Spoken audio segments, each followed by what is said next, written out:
Okay, magluluto naman tayo ng longganisa. Yan natin ito. Longganisa at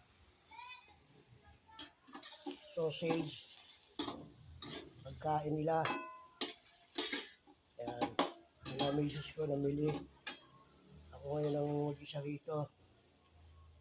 Okay. Namili ng para mamaya sa Manyanita. Nako, yun ang pinakamaraming tao. Darating yung malaking Nazareno. Luluto tayo ng sausage at saka ito, yung gunisa at yung corned beef. Tanghalian nila. Okay? Nahin ko muna dahil nag-iisa ako dito.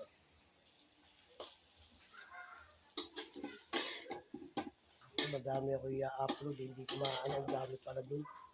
Isa-isahin ko na lang, isa-isa lang ang yun. Marami na yun eh. Okay guys. Napakaganda ng bulaklak doon sa ano na yun.